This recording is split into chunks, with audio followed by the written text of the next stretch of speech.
James, I'm very much involved with cosmologists who tell me that the ultimate future of the universe is going to be the famous freeze where everything expands into nothingness, or fry, there's an ultimate big crunch collapse. So the whole universe is going to be destroyed one way or the other, freeze or fry. I remember 4 decades ago when you and I studied the Bible together, there was talk of a new heavens and new earth. You've spent your career, a marvelous career, understanding the development of ideas in the Judeo-Christian world, the early church. What is this concept of a new heavens and new earth? Let's go back to this notion of Athens and Jerusalem, because I think it's the way to start. Clarify our ideas and sort of the history of ideas. Whether they'll either will fit into modern cosmology or not, we'll have to decide at the end, but get the ideas straight. They don't have to work together. No, they don't. I want to understand what's reality.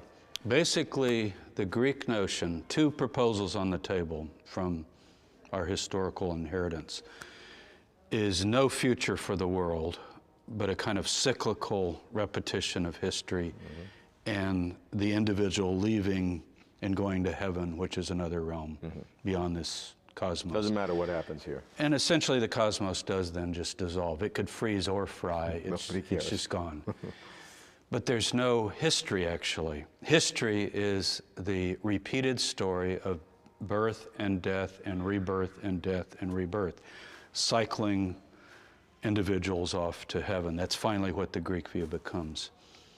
Now those Hebrews, once again, they are thinking of death, of resurrection, but the other thing, and individual immortality through resurrection of the dead, but they're also thinking about history as an unfolding story that has a meaning at the end. You know, we use the term eschatology, and we say it means the end, but it means more than the end. It means the big fix. It means that something at the end is going to culminate and finally make the whole story make some sense. And that's essentially this notion of a new heavens and a new earth. You know, it comes out of nowhere. It's in the book of Isaiah the first time. Isaiah is an 8th century BC prophet. And he's looking at the disasters of his generation with exile and war and tragedy and suffering. And he kind of looks ahead and he says, "Behold, I see a new heaven and a new earth." And that's where the language gets picked up then in the New Testament.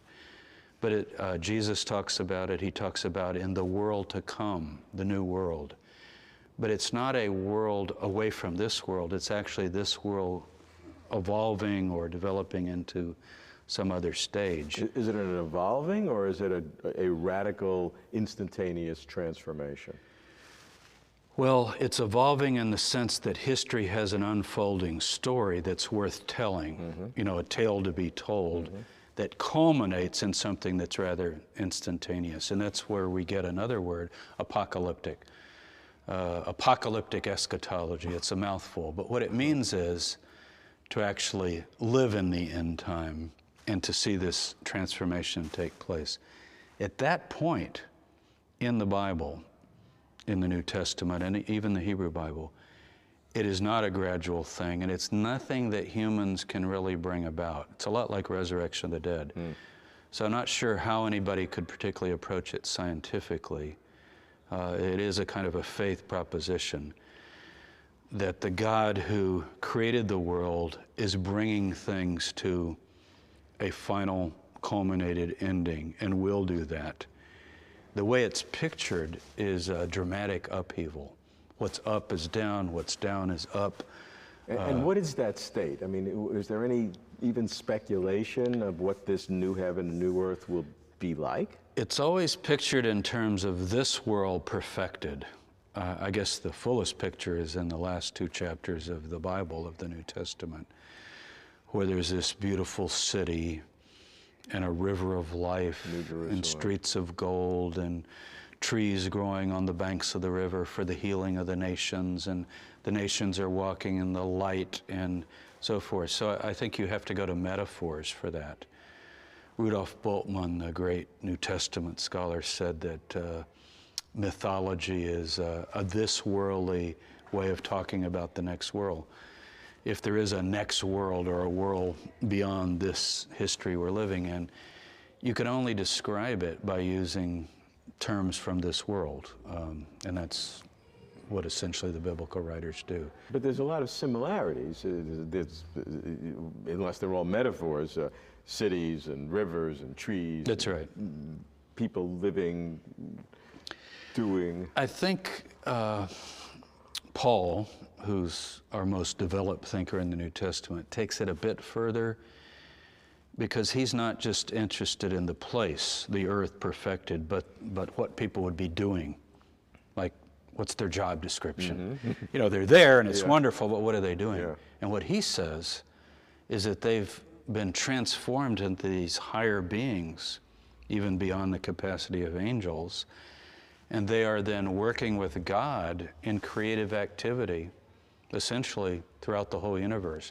Now, this starts sounding very much like science fiction writers who imagine Star Wars kinds of things with other universes and galaxies and other existences. Can you really see that in Paul? I can see it in Paul, absolutely. How? Well, for example, he says these perfected beings will judge the world, and presumably that could mean this world, but he uses the term cosmos. Well, how do you, quote, judge the cosmos? And there's this notion embedded in Paul that God is the creator of the whole, so if you become, he actually uses the term ruler and king, and so you're ruling with God in the kingdom of God, which is essentially over the whole universe. The earth becomes a kind of perfected capital, I think, headquarters, in his view. But from that emerges, you get the idea that Paul has the sense that people would be busily engaged in, quote, ruling and reigning with Christ, whatever that means. That's not really the popular image. The popular image is more a sedate basking in the glory of God.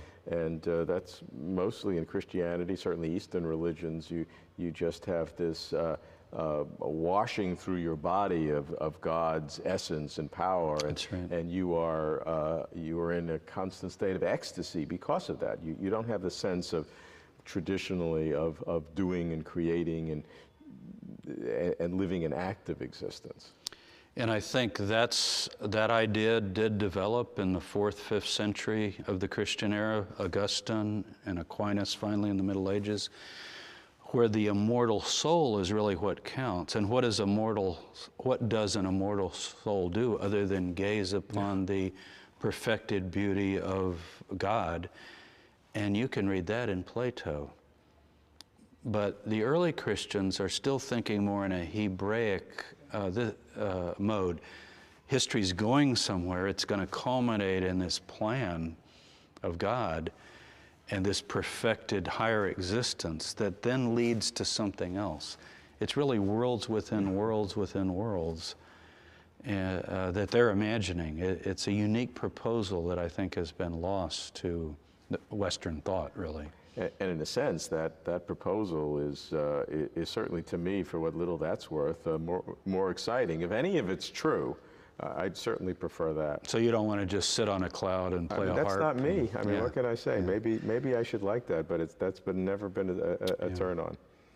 I always want to do something. So if there's anything to hope for beyond this life, which is a whole other question, but assuming there is, that's certainly a better job description, as you say. Someone asked Jesus once, is there sex in the world to come? Not in heaven, but in this perfected world. And he says, look, you don't even understand that the existence will be so transformed that the male-female distinctions will pass. He's not being ascetic there.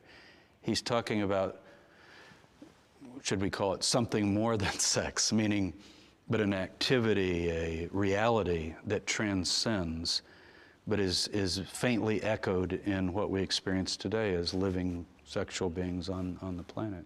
So the promise would be something even greater than the best experiences we have today, whether it's sexual or creative or beauty or music. But in continuity, in full continuity with those experiences, I think that's the key. It's not as though this world is full of all these activities and then we leave and have some experience that has no correlation, but it's that these experiences build into this other existence that is a sort of flowering and amplification of what we knew here. Now that makes more sense just logically. Whether it's going to happen or not is another question. But one would think that something that started here as a process would unfold to other stages rather than just be aborted and abandoned with some other process that has no correlation starting off in another realm. We have no idea whether any of this is true or has any possibility of truth, but at least if we're going to wish for something, we should wish for something that has real substance. I think it does correlate more with our own experience.